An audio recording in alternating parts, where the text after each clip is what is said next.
3 heures du matin, l'heure où le silence se fait plus dense, où les ombres dansent d'une manière étrange.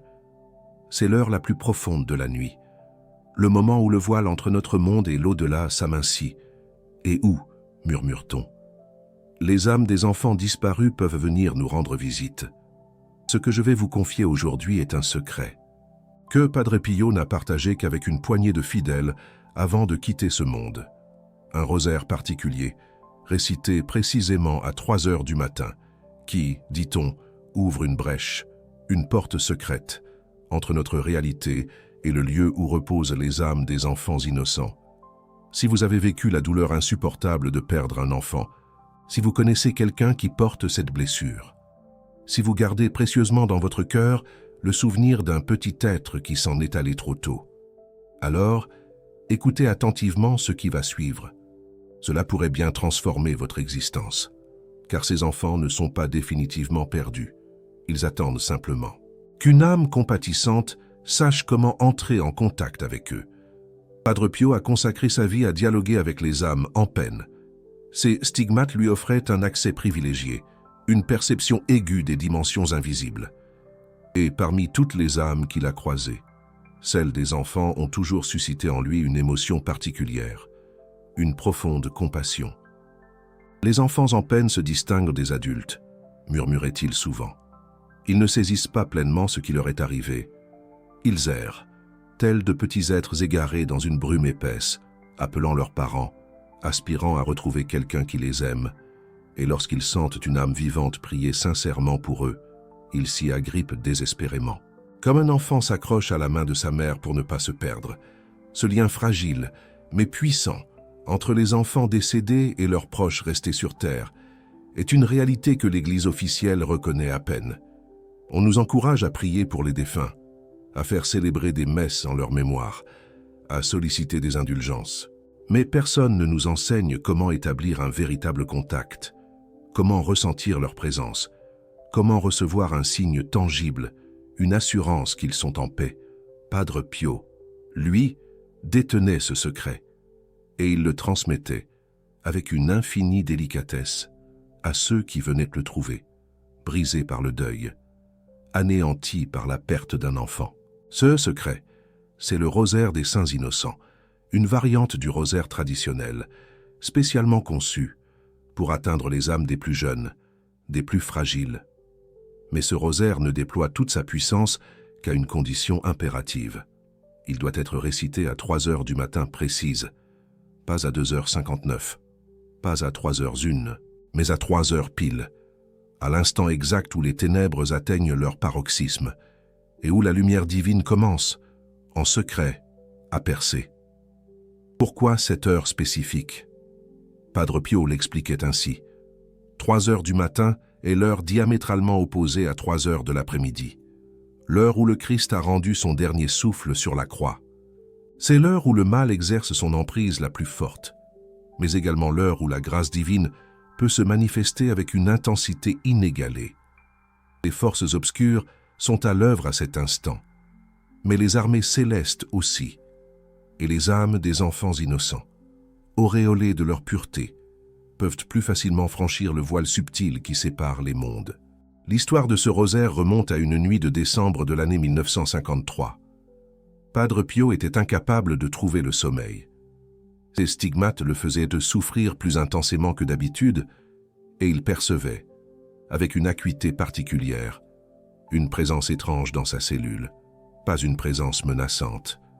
Non, plutôt une présence douce, timide, presque hésitante. Alors, il a ouvert les yeux de son âme, et il les a vus, 3 petits enfants, âgés d'à peine 4 ou 5 ans, se tenant au pied de son lit. Leurs vêtements d'un blanc immaculé irradiaient une faible lumière dans l'obscurité, et ils pleuraient en silence, d'une manière déchirante. Padre Pio a reconnu l'un d'entre eux.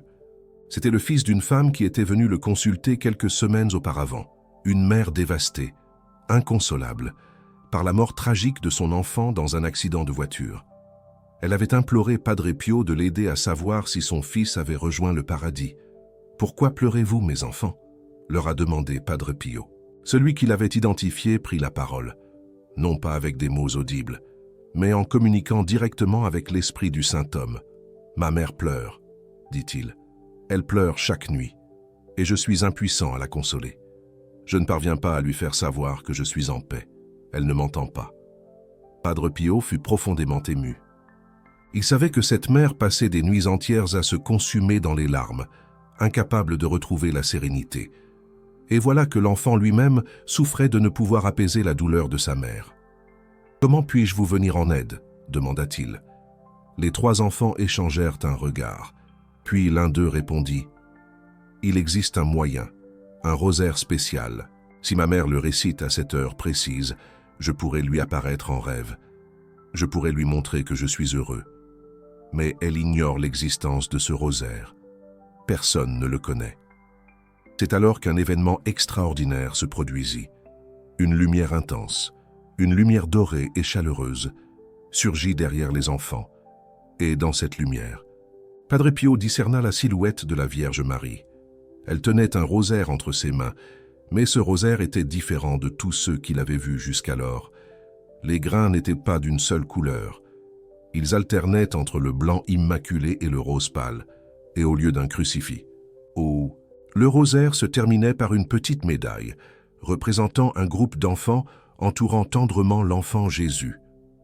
Marie adressa un sourire bienveillant à Padre Pio. « Ce rosaire, lui dit-elle, est celui des saints innocents. Il était récité avec ferveur dans les premiers siècles de l'Église. Puis il est tombé dans l'oubli. Mais le moment est venu de le révéler à nouveau au monde. Les enfants en peine ont besoin qu'on prie pour eux de cette manière. » Elle expliqua ensuite en détail à Padre Pio comment réciter ce rosaire. Quelles prières prononcer? Quelles intentions formuler avec le cœur? Et surtout, elle lui dévoila le mystère des 3 heures du matin. « C'est l'heure où mes enfants peuvent traverser le voile, » confia-t-elle. « L'heure où la frontière entre les mondes s'estompe. Si une mère ou un père récite ce rosaire à cette heure précise, en pensant avec amour à son enfant disparu, alors l'enfant pourra lui apparaître dans son sommeil. Pas une apparition effrayante, non, mais une visite empreinte d'amour, de réconfort et de paix. » Padre Pio mémorisa chaque détail de cette révélation divine. Le lendemain, il fit venir la mère de l'enfant qu'il avait vu et lui enseigna avec patience le rosaire des saints innocents. Il lui conseilla de le réciter cette nuit-là, à 3 heures du matin, sans faute. La femme obéit.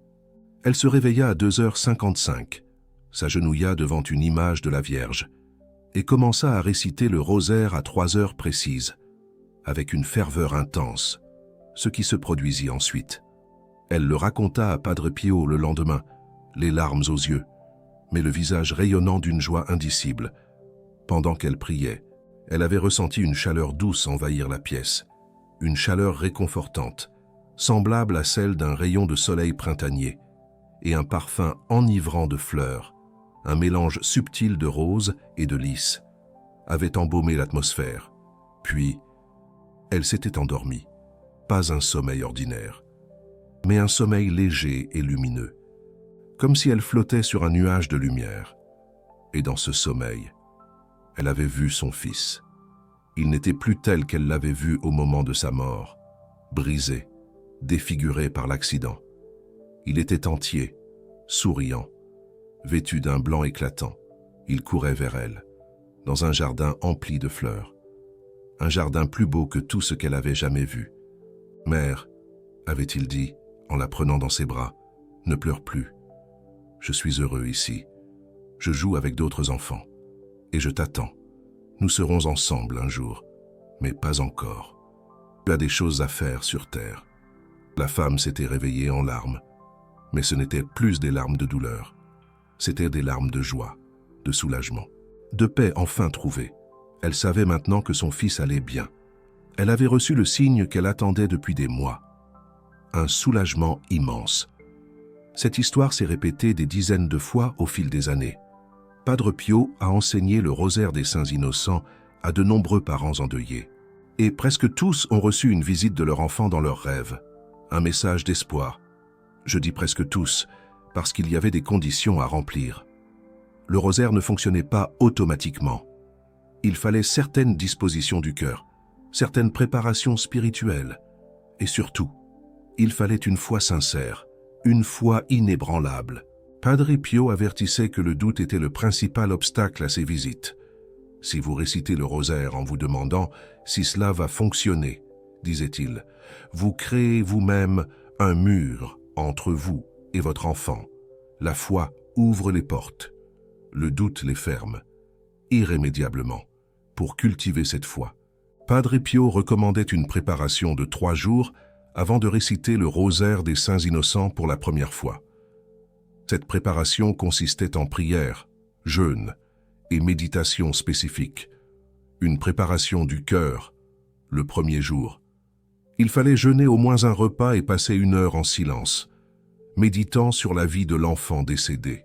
Pas sur sa mort, mais sur sa vie, ses sourires, ses rires, ses premiers mots, ses petites mains qui agrippaient vos doigts, se souvenir de tout ce qui était beau, lumineux, joyeux, se souvenir de l'essentiel.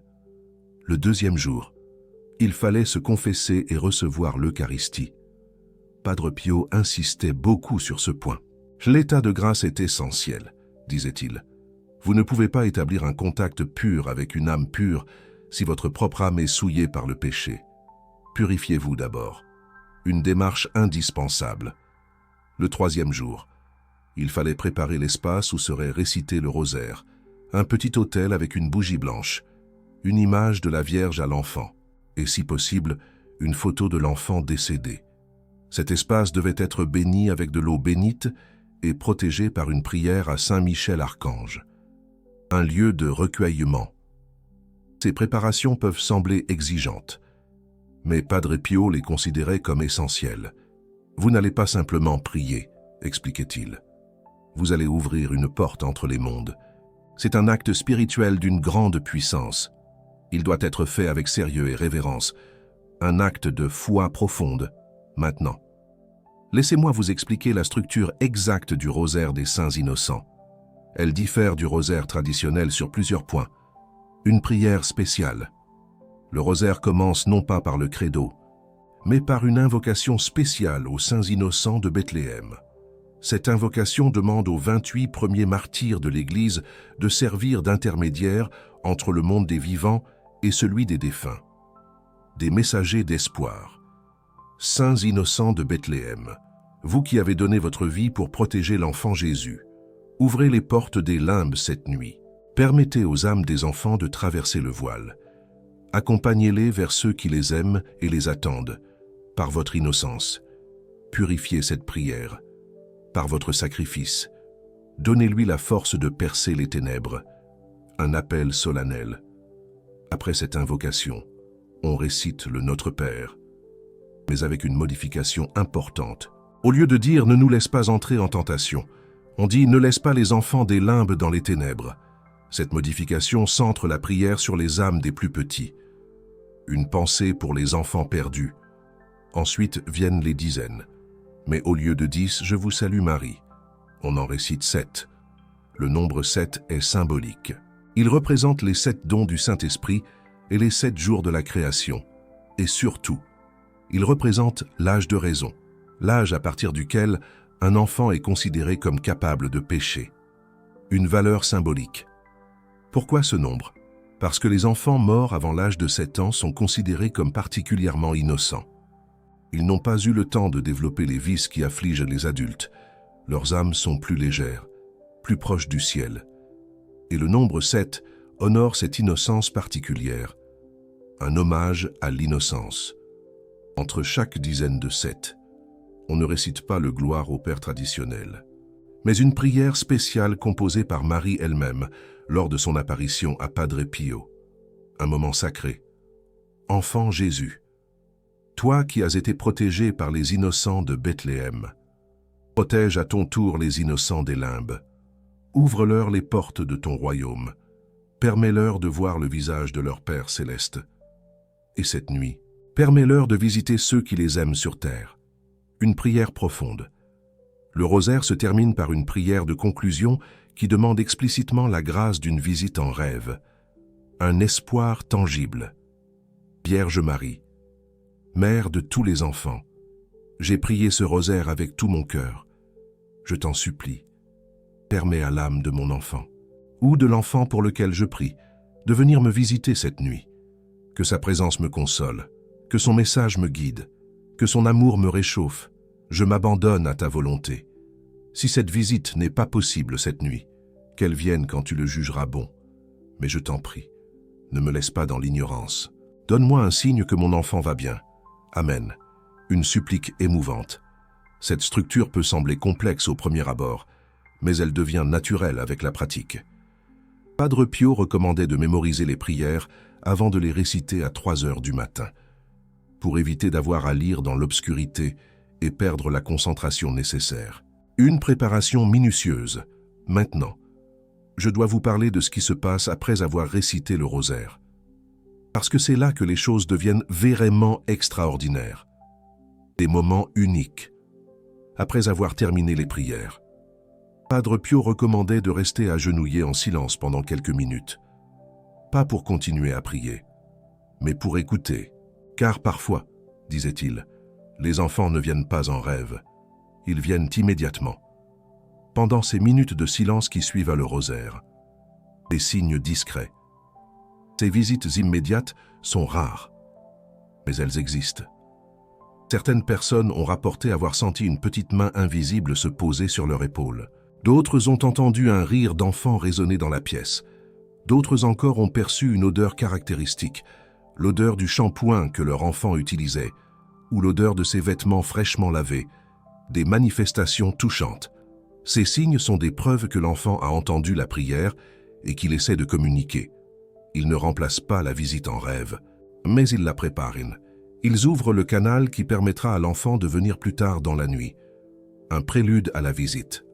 Après ces minutes de silence, Padre Pio recommandait de se recoucher avec l'intention claire de recevoir la visite. Il ne fallait pas avoir peur, disait-il. Les enfants du purgatoire ne viennent pas pour effrayer. Ils viennent pour consoler. Leur présence est toujours douce, lumineuse, réconfortante, comme une douce brise, pour faciliter la réception du message onirique. Padre Pio suggérait de dormir avec un objet ayant appartenu à l'enfant défunt. Un jouet, un vêtement, un dessin, quelque chose de très personnel. Cet objet crée un lien physique, qui complète le lien spirituel, établi par la récitation du rosaire. Il recommandait aussi de garder un carnet et un stylo près du lit, car les rêves de visite sont souvent très vivaces au réveil, mais ils peuvent s'estomper rapidement si on ne les note pas immédiatement. Dès que vous vous réveillez, écrivez tout ce dont vous vous souvenez, insistait-il. Chaque détail peut avoir une signification, une importance capitale. Les témoignages de ceux qui ont pratiqué le rosaire des saints innocents sont nombreux et émouvants. Je vais vous en raconter quelques-uns, tels qu'ils ont été consignés dans les archives de San Giovanni Rotondo, des récits inoubliables. Le premier témoignage est celui de Joseph et Anne Lemaire, un couple de Lyon qui avait perdu leur fille unique, Lucie, à l'âge de 5 ans, emportée par une leucémie en 1959. Anne était inconsolable. Elle passait ses journées à pleurer, incapable de travailler, de manger, de vivre. Joseph l'avait amenée voir Padre Pio, en désespoir de cause, une ultime espérance. Le saint homme les avait reçus avec une grande tendresse, une compassion infinie. Il leur avait enseigné le rosaire des saints innocents et leur avait dit de le réciter ensemble, à 3 heures du matin, pendant 3 nuits consécutives, une épreuve de foi, la première nuit. Ils n'avaient rien perçu de particulier. La deuxième nuit non plus. Ils commençaient à douter, à perdre espoir. Mais la troisième nuit, quelque chose s'est produit, un miracle. Ils avaient récité le rosaire ensemble, main dans la main, devant une photo de Lucie. Puis, ils s'étaient recouchés, comme Padre Pio leur avait recommandé. Joseph s'était endormi rapidement, mais Anne, elle, restait éveillée, les yeux fixés sur le plafond, et soudain, elle l'avait vu, une petite lumière dorée, pas plus grande qu'une balle de tennis, qui flottait au-dessus du lit, comme une étoile dans la nuit. La lumière s'était rapprochée d'elle, et Anne avait entendu une voix, la voix de sa fille. « Maman, disait-elle, je suis là. Ne pleure plus. Je te vois pleurer tous les jours, et ça me rend triste. Je suis heureuse où je suis. Il y a plein d'autres enfants, et on joue ensemble. Et il y a une dame très belle qui nous lit des histoires. Elle dit qu'elle est notre mère à tous, notre protectrice. » Anne avait pleuré, mais de joie cette fois. Elle avait tendu la main vers la lumière, et pendant un instant, elle avait senti les petits doigts de sa fille se refermer sur les siens, un contact pur et tendre. Puis, la lumière s'était éloignée, traversant le mur de la chambre, comme si celui-ci n'existait pas. Et Anne s'était enfin endormie, d'un sommeil profond et réparateur. Le premier depuis des mois, une nuit bénie. Quand ils étaient retournés voir Padre Pio, le saint homme avait souri. « Lucie est une âme lumineuse », avait-il dit. « Elle n'a pas eu besoin de passer beaucoup de temps en peine. Elle est déjà au ciel, avec Marie, mais elle reviendra vous voir. Si vous récitez le rosaire régulièrement, elle ne vous a pas oublié. Son amour est éternel. » Ce témoignage illustre un point important.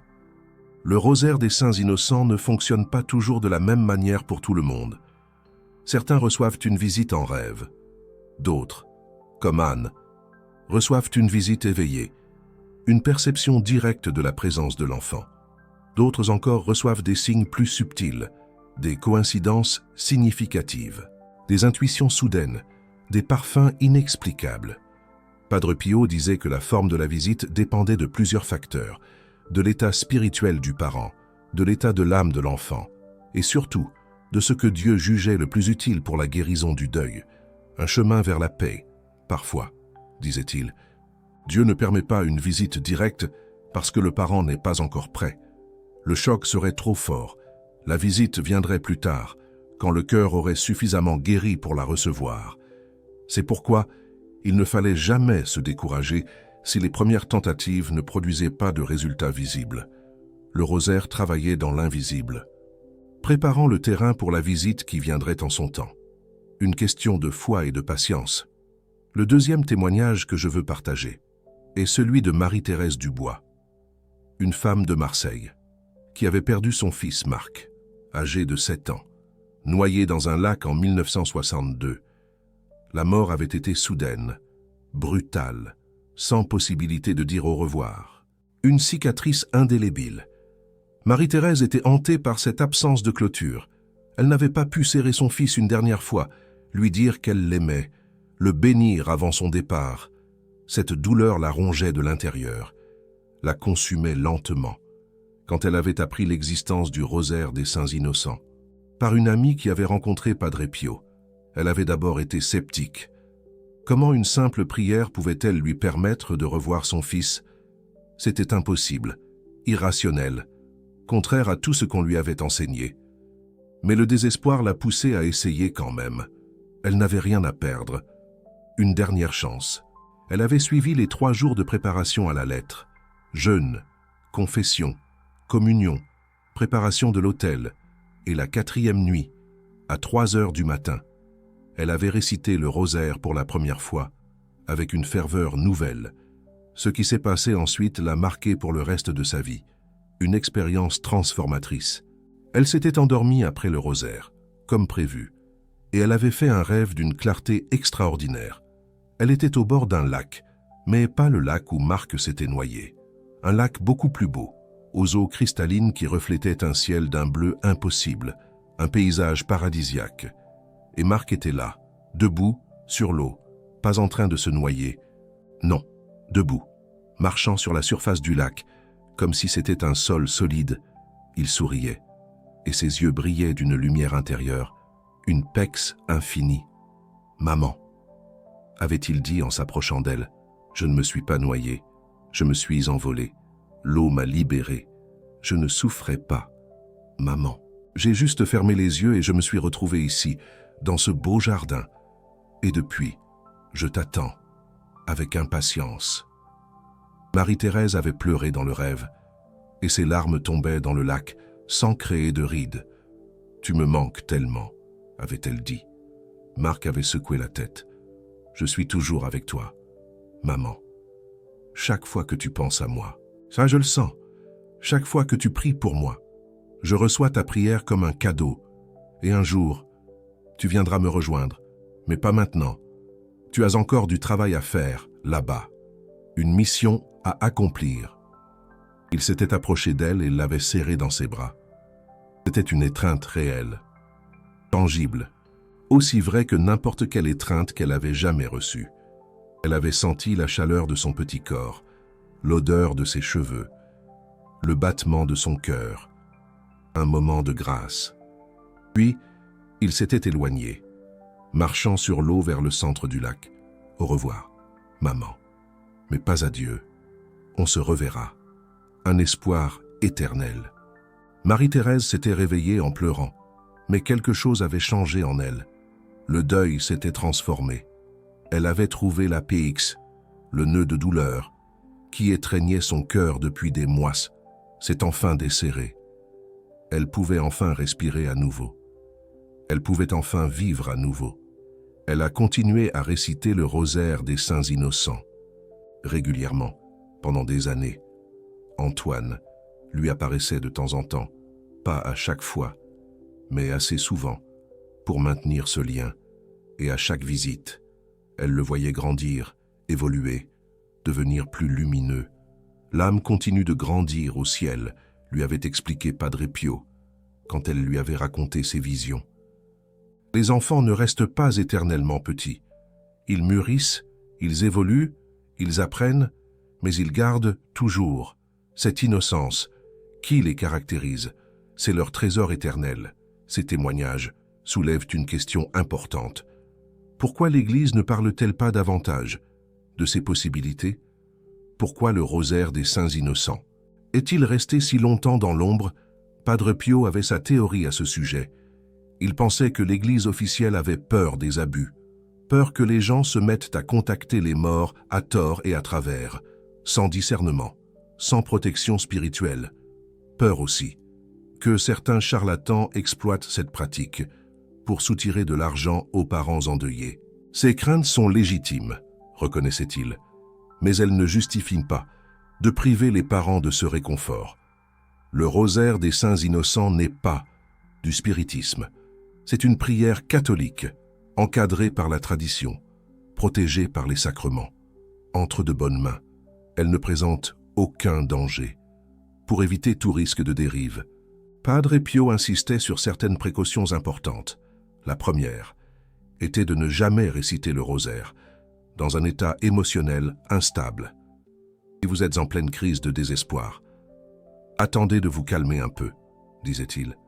L'émotion brute peut obscurcir votre perception et vous faire voir des choses qui ne sont pas réelles. La deuxième précaution était de toujours invoquer la protection de Saint Michel Archange avant de commencer. 3 heures du matin est une heure ambiguë, expliquait-il. Le voile s'amincit pour tout le monde, pas seulement pour les âmes des enfants innocents. D'autres entités peuvent essayer de se manifester, se faisant passer pour ce qu'elles ne sont pas. Saint Michel les repoussera. La troisième précaution était de vérifier le contenu des messages reçus. Un vrai message d'un enfant décédé sera toujours positif, réconfortant, orienté vers l'amour et la paix. Si vous recevez un message qui vous trouble, qui vous effraie, qui vous pousse à faire des choses étranges, alors ce n'est pas votre enfant qui parle, c'est autre chose. Ces précautions peuvent sembler paranoïaques, mais Padre Pio les considérait comme essentielles. Il avait vu trop de cas où des gens bien intentionnés s'étaient laissés tromper par des forces malveillantes. La prudence spirituelle n'est jamais excessive. Maintenant, je dois aborder un sujet délicat. Que se passe-t-il si le rosaire ne fonctionne pas? Si, malgré toutes les préparations, malgré toute la foi, aucune visite ne vient? Padre Pio était catégorique sur ce point. L'absence de visite visible ne signifie pas que le rosaire a échoué. Le rosaire agit toujours, même si nous ne percevons pas ses effets. Chaque fois que vous récitez le rosaire des saints innocents, disait-il, vous envoyez de la lumière aux âmes en peine. Cette lumière les réchauffe, les console, accélère leur purification. Même si vous ne recevez pas de visite en retour, l'enfant pour lequel vous priez bénéficie de votre prière. Il comparait cela à l'envoi d'une lettre. Vous écrivez une lettre à quelqu'un que vous aimez et vous l'envoyez. Vous ne recevez pas toujours de réponse. Peut-être que le destinataire n'a pas le temps de répondre. Peut-être que sa réponse se perd en chemin, mais cela ne signifie pas que votre lettre n'est pas arrivée. Elle a été reçue, lue, appréciée. De même, votre prière a été reçue, entendue, chérie.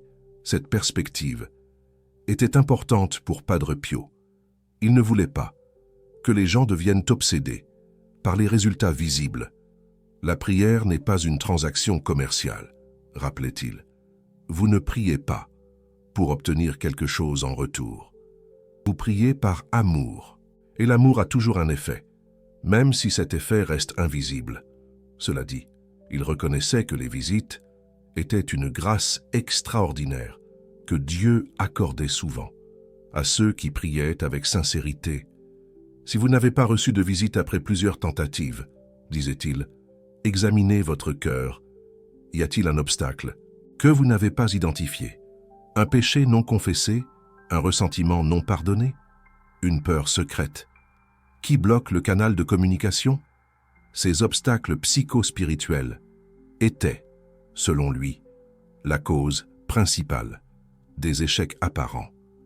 Le rosaire ouvrait la porte, mais si quelque chose bloquait le passage, du côté du prieur, l'enfant ne pouvait pas entrer. Le pardon était particulièrement important. Si vous gardez de la rancune envers quelqu'un, cette rancune crée une barrière invisible. Et cette barrière n'affecte pas seulement vos relations humaines, elle affecte aussi vos relations avec le monde spirituel.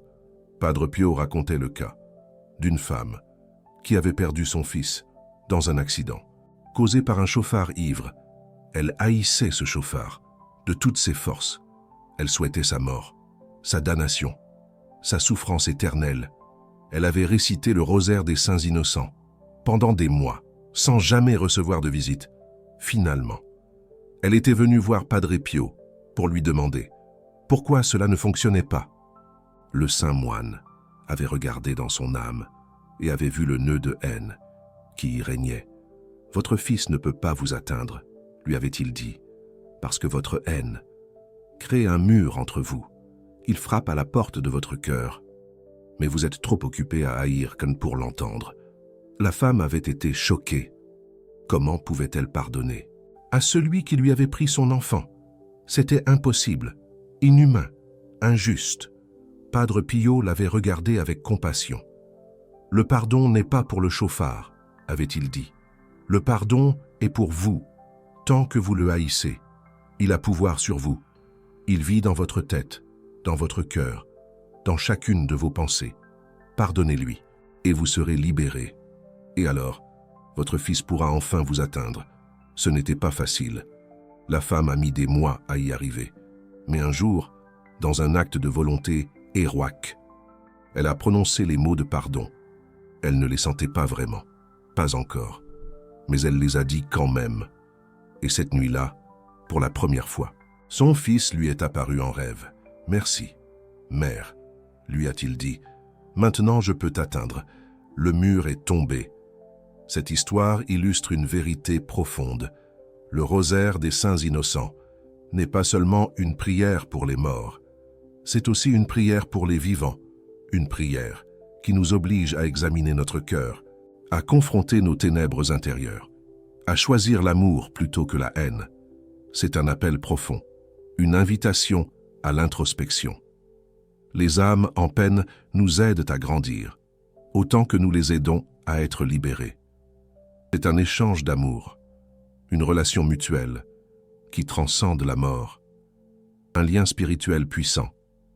Si vous avez écouté jusqu'ici, c'est que quelque chose en vous résonne avec ce message.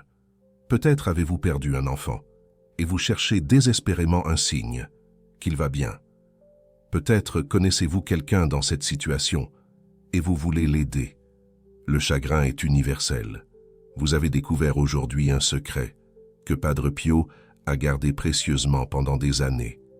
Un secret qui peut transformer le deuil en espérance, la séparation en communion, la mort en continuation de l'amour. Une vérité profonde. Ce que vous venez d'entendre n'est pas simplement de l'information. C'est un outil spirituel d'une puissance extraordinaire, un outil qui peut vous reconnecter avec ceux que vous avez perdus. Une clé pour l'au-delà.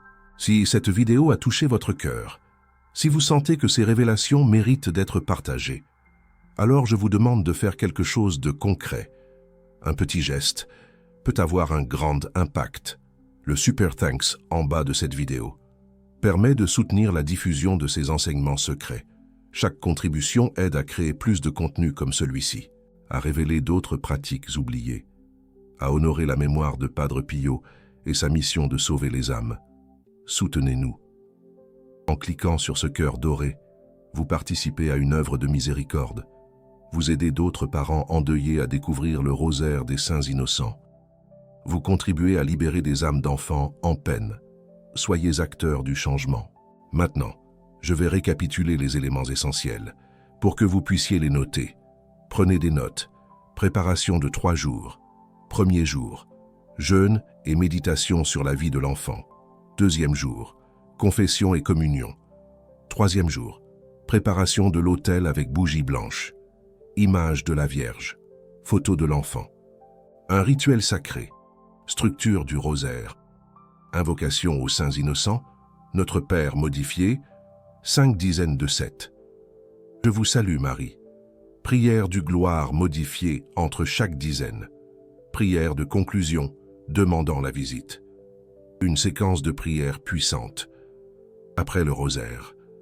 Minute de silence et d'écoute. Se recoucher avec un objet de l'enfant. Gardez carnet et stylo près du lit. Soyez attentifs aux signes. Protection. Invoquez Saint Michel Archange avant de commencer. Vérifiez que les messages reçus sont positifs et aimants. La lumière, contre les ténèbres. Padre Pio disait que 3 heures du matin était l'heure des anges et des démons, l'heure où les forces spirituelles sont les plus actives. Mais il disait aussi que c'était l'heure des miracles. Restez éveillés. Chaque parent qui récite le rosaire des saints innocents à cette heure participe à un miracle. Le miracle de l'amour qui transcende la mort. Le miracle de la communication entre les mondes. Le miracle de la consolation divine qui vient répondre aux larmes humaines. Un acte de foi. Les âmes en peine attendent. Elles attendent que quelqu'un pense à elles, prie pour elles, leur tende la main à travers le voile. Ce quelqu'un, ce pourrait être vous.